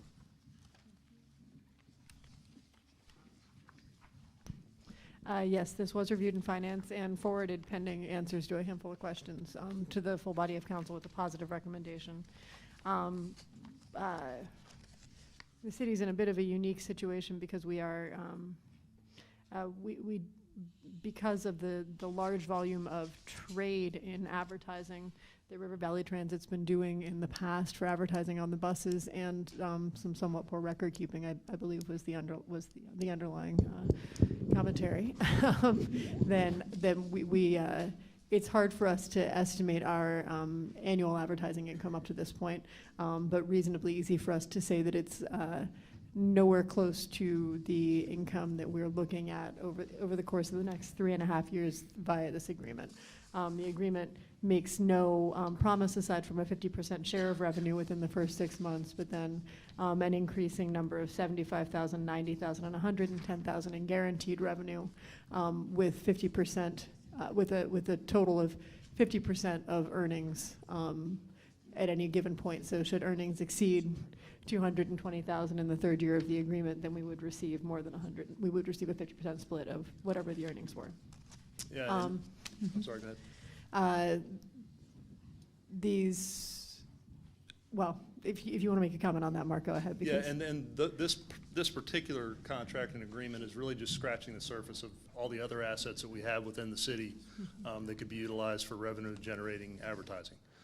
This is the part one of the program, we'll say, and then moving forward from there, based on the success of this program, which I think it's going to be very successful, we'll start adding other elements that will require different agreements and more revenues to the city. Okay. Yeah, so I think the other discussion in the Finance Committee centered on that, on the same thing that Mr. Shesky brought up in both a positive and a negative light. There's a lot of potential for income. We also wanted to be certain that, at least initially when we were rolling out the advertising contract with Vector, that we were limiting ourselves to existing advertising opportunities, things that we've been taking advantage of, the bus shelters, the transit vans, and the buses themselves. But we acknowledge that there are many more opportunities for advertising. We simply felt it might be wise to start with our existing ones, and then when RVT and/or Vector are contemplating new potential areas for advertising within the city, for us to look not only to approve not only the specific locations, but also there's the potential for us to have advertising not only on RVT assets, but also on assets of other elements of city government and/or parking authority property. That obviously needs to be sussed out in terms of who owns what and where the money goes. So we had kind of an extended discussion about that in Finance Committee, and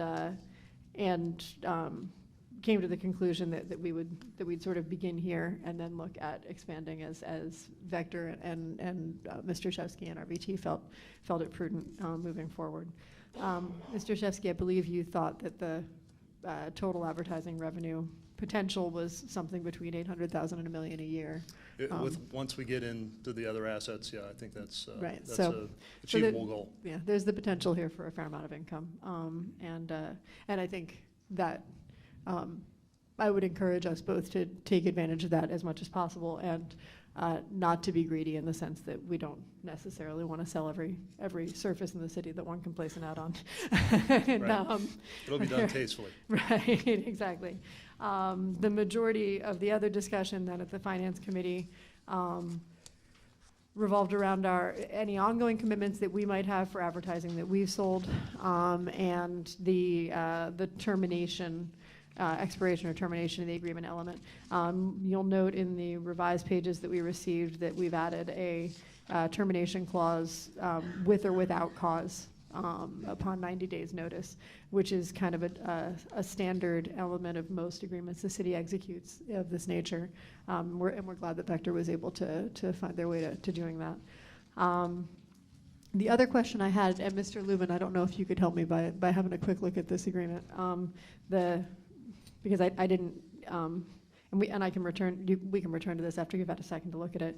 Under item 9 on the agreement expiration or termination, that final paragraph, upon termination of this agreement, company shall assign and transfer River Valley Transit, et cetera, is the legal import of that we will pay Vector Media their share of any unexpired contracts up to and including the 12 months following the end of the agreement?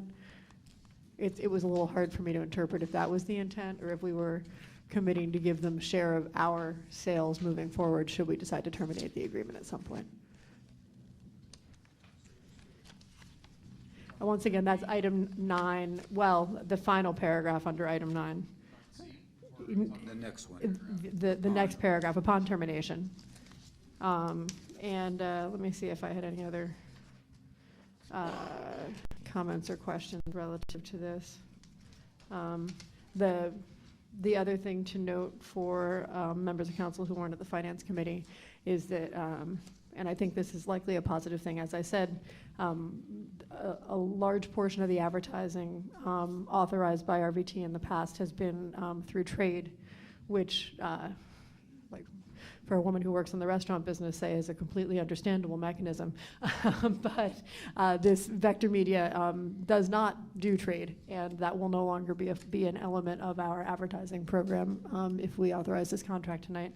And from a transparency and accountability perspective, I think that will be a very positive thing in terms of understanding our earnings and making certain that what's going to the bottom line is truly going to the bottom line. Mr. Lubin? Yeah, with regard to that paragraph, it would appear that for any work that the company does, but for contracts that are really going to, the advertising continues after the expiration date, obviously they would be paid the fair market value of their services. Got it. So that's the import, is that we're promising them to continue fairly dividing the proceeds of the sales that they have made prior to the termination of the contract. Yeah, for work that was done prior to termination, but is obviously going to continue beyond termination. Understood. Okay, that was what I assumed it meant, but for some reason I was having a hard time sussing that out. So thank you, Mr. Lubin. Yeah, and just for peace of mind also, I spoke with Lee Horton from Luzerne County Transit Authority early today, and they have already exceeded their initial goals in their sales effort in the first 4 months of the program. And they look to exceed their annual goal within the next 3 months. So they're seeing a great benefit from it. He spoke very highly of Vector Media. So we've done our due diligence on this for your peace of mind. Yeah, Mr. Yoder.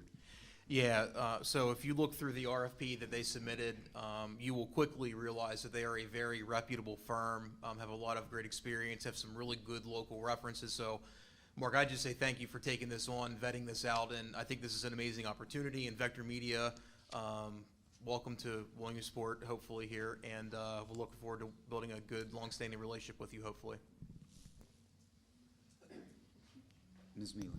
If I can make one quick note, just to clarify the record there, the city didn't actually issue an RFP to select an advertising consultant. This is a proposal that we've received from Vector, and it is full of information and full of excellent references, and we're very excited about that. But one of the small points that we discussed in finance was that Vector is one of the larger players in this arena, and because the city has never worked with a firm that handles advertising in this capacity before, we went with a firm that we felt was strongly vetted. And moving forward, ideally, I think one of the things that the finance committee recommended was once we'd had time to get a bit of a sense of what it looked like to have these services taken care of for us by an outside firm, that we perhaps should do a request for proposal for services in the next iteration. Okay? Thanks. Thank you. Mrs. Katz?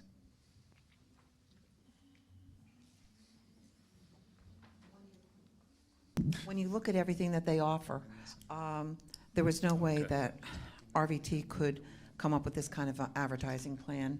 And I think we're going to benefit hugely with this because it seems like they cover all bases, and which has not been done. It's because we just didn't have the capabilities. We really didn't. And we didn't have the equipment to also do all of what they're going to do. And many transit companies don't have that ability. You don't have the talent to do that. Yeah. And so I think we're going to benefit hugely. And did you also, Ms. Mealy, talk about reporting, agrees to provide River Valley Transit with sales reports on a monthly basis within 30 days? Did you do that? Okay. That is in your new agreement. Yeah. Also, like to recommend an amendment to number 3, adding that in this reserve for the 3 buses during the Little League World Series is in the month of August. You just need to add that to number 3.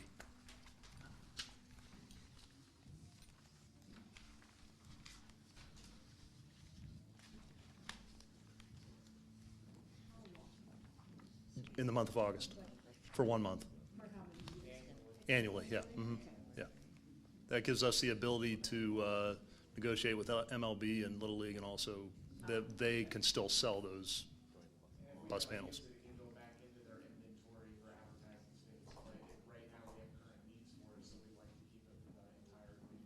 So the contract says annually in the month of August. Right. If we don't need them, then it becomes another revenue.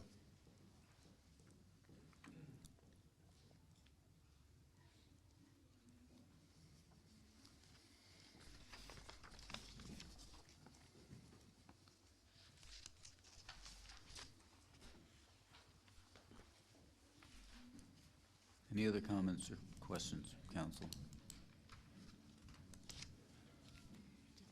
Ms. Mealy? Just one small note, and I think that Mr. Winder might actually have even covered this in our finance meeting, but we did settle that political advertising is not on the table for this, correct? Yep. Okay, excellent. I think that's exciting too. That's Okay. essential. Thank you. Mrs. Frank, on the motion, please. We have to make an amendment motion? Oh, we're amending it. I thought you had already amended it. Are we amending? Yeah, that particular language was not on your red line. So this will be a Okay. red line, red line, red line. Yeah. So moved. We have a motion and a second to amend and add that language. Pardon me? To add the Did you- language annually in the month of August Right. to item number, Mr. Banks, help me, item number 3, non-financial assistance. Do you have that, Mrs. Frank? I have it. Oh, thank you. We'll have the vote then on the amendment. Okay. Mr. Yoder? Yes. Mr. Mackey? Yes. Mr. Pelisi? Yes. Mrs. Katz? Mr. Banks? Ms. Mealy? Mr. Allison? Yes. I had a Motion to- feeling you might agree. Motion to amend passes. And we can move to the main motion then. Mrs. Frank? Mr. Yoder? Yes. Mr. Mackey? Yes. Mr. Pelisi? Yes. Mrs. Katz? Mr. Banks? Yes. Ms. Mealy? Yes. Mr. Allison? Yes, motion passes 7-0. Thank you, Mrs. Frank. We seem to have missed item 12, so we'll bump up to that. Thank you, Council. Thank you, Mr. Shevsky. Thanks for all the hard work.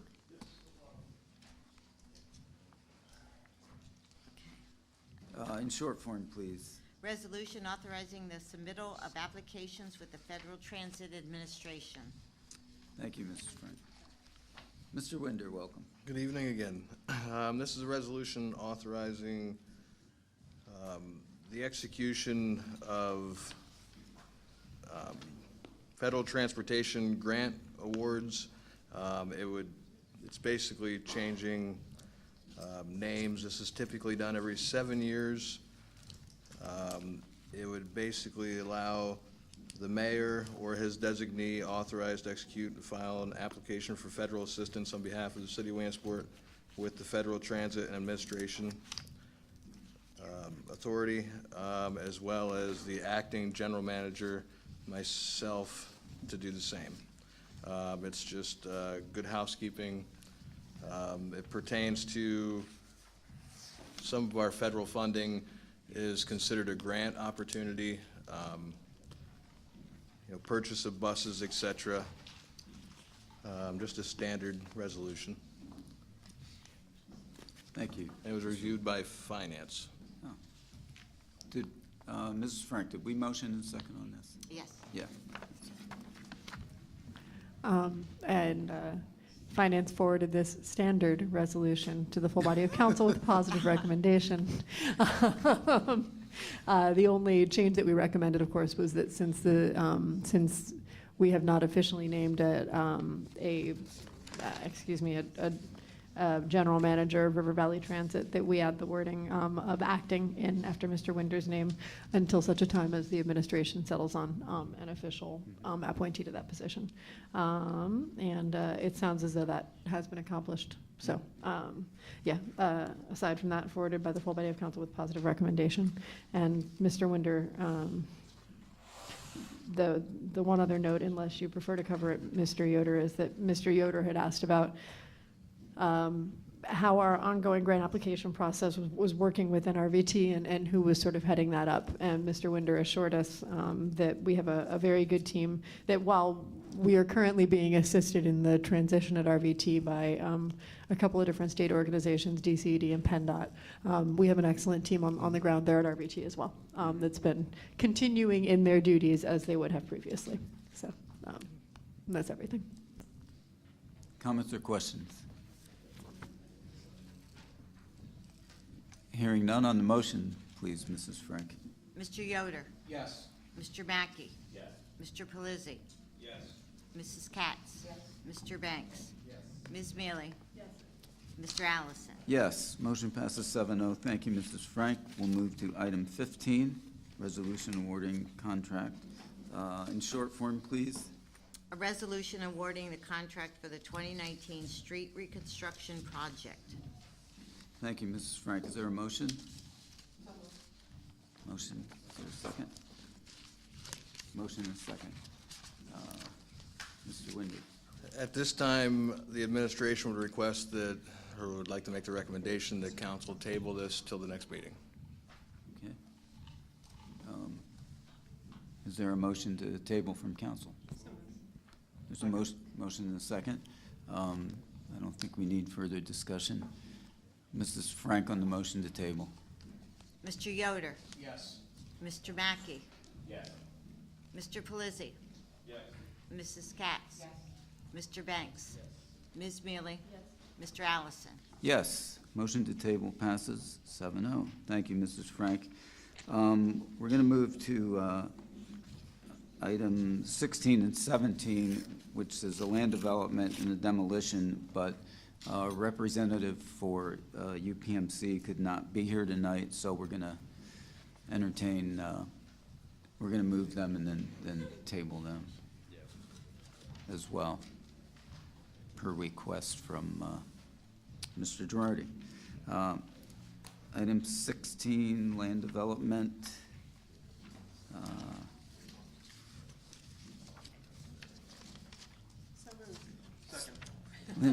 I can't find, it's gone, but.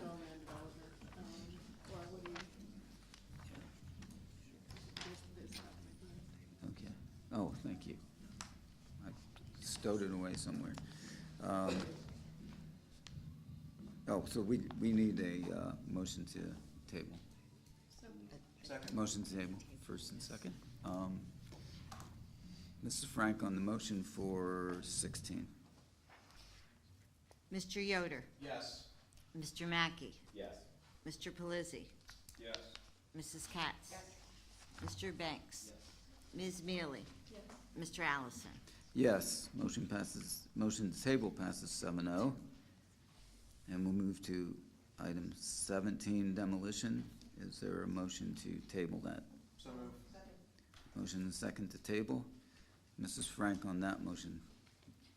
Mr. Yoder? Yes. Mr. Mackey? Yes. Mr. Pelisi? Yes. Mrs. Katz? Mr. Banks? Ms. Mealy? Yes. Mr. Allison? Yes, motion passes 7-0. Thank you, Mrs. Frank. We'll now move to item 19, certificates of appropriateness from HARB. Item 3 is Shelley Irrevocable Trust, removing slate and from the building and repairing slates and dormers. B is remove slate from the west side of the building, retain, repair other dormers, and install shingles and so forth and so on.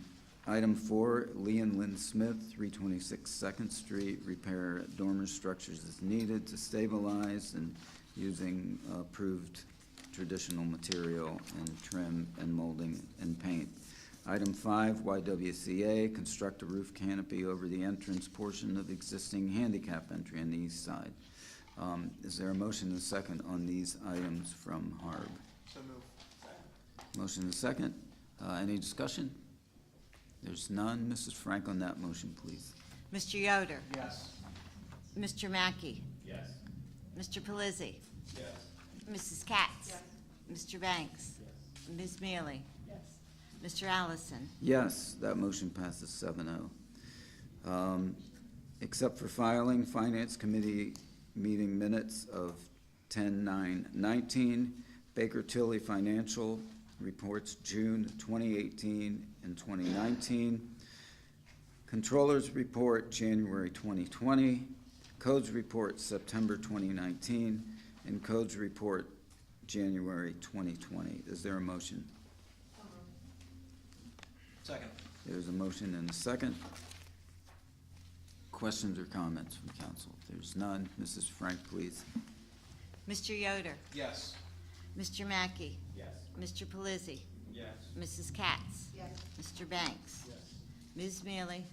Mr. Allison? Yes, thank you, Mrs. Frank. We're down to announcements. I have an announcement tonight about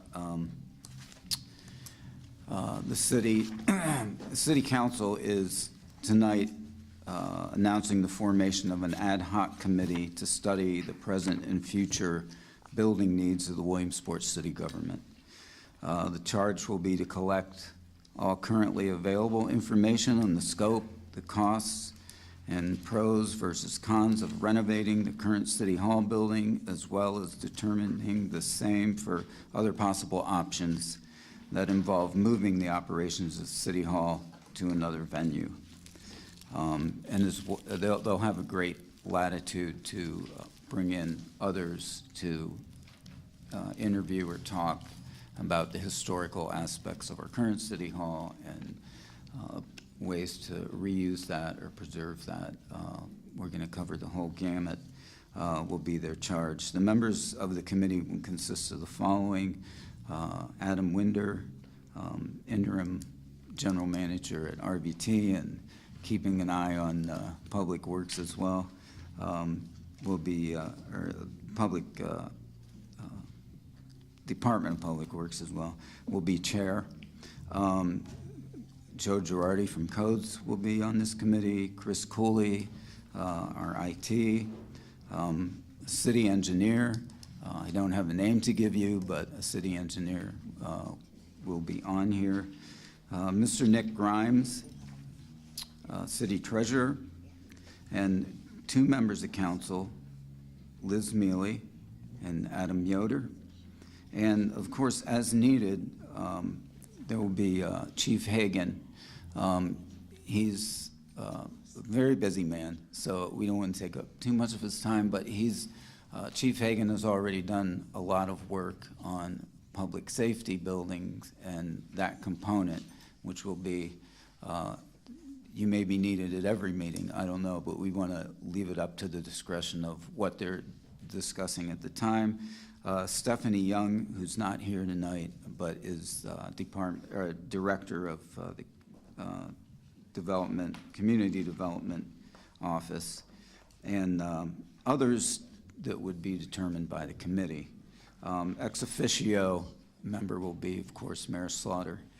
I would obviously encourage all of City Council members to attend as many meetings of that committee, of this ad hoc committee as you can. But if you can't, I'm going to be there, and others, I'm sure. We're going to collect all the information, and I think as a group, and a governing body, which council is, we will all have the same information at the same time, and the same information about the progress that the committee's making. So if you can't be there, you'll be up to speed on everything, because we have 2 representatives there, but obviously we want to be all on the same page, and it'll be my job and my commitment to make sure that happens, as well as we'll all be working together on that. We'll leave it up to Mr. Winder and the committee members that I've already announced to announce their first meeting and who they would like to be there. I know they already have some ideas about how to progress with this. I haven't made this decision in a vacuum.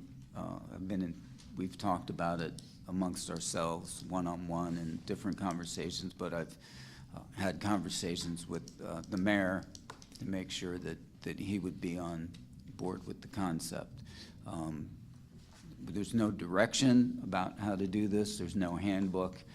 We do have a lot of information over the years from different studies that have been done.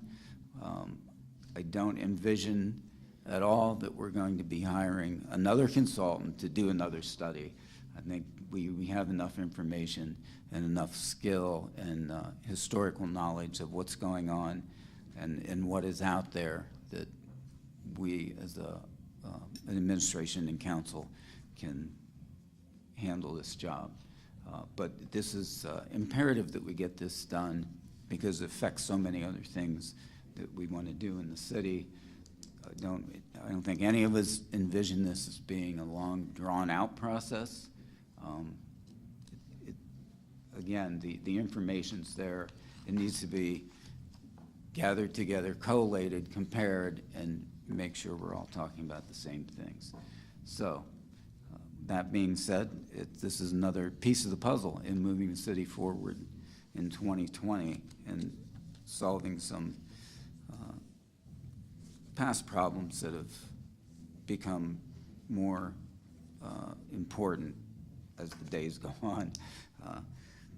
We'll leave that said at that. I need to announce we did, after our hearing a week ago, Thursday, the disciplinary hearing, we had an executive session with our solicitors to discuss personnel issue and to discuss contract and some legal things around that. And I'm announcing that we are going to have an executive session tonight to discuss a confidential public safety issue as well as a possible contract issue. So We will move to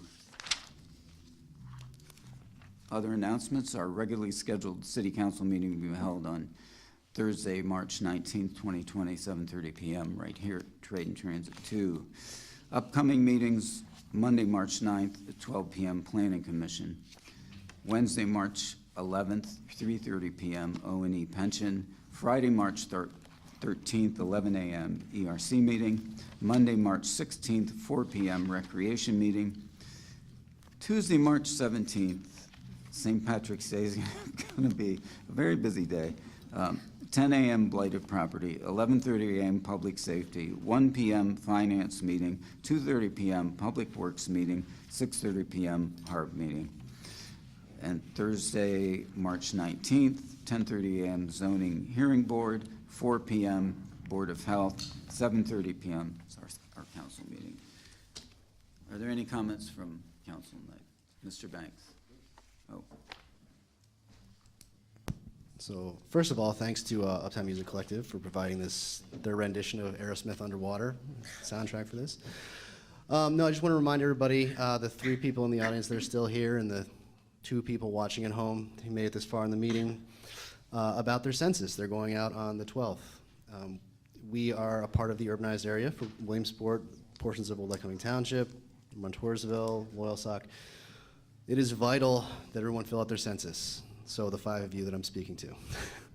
It's vital that you fill out your census. Remind everybody that in your household to be a part of this. Remind your neighbors, because if we drop below that 50,000 urbanized area, we lose a ton of grant dollars. So just keep that in mind. The 12th through the 20th is when it starts. We second that and vote yay. Other questions or comments from council tonight? Mr. Yoder? Yeah, regarding the ad hoc committee, just a question that came to mind as you were announcing it. There were a lot of people that were referenced on the committee, as well as I believe there's going to be a lot of resources that are going to be leveraged as a part of that.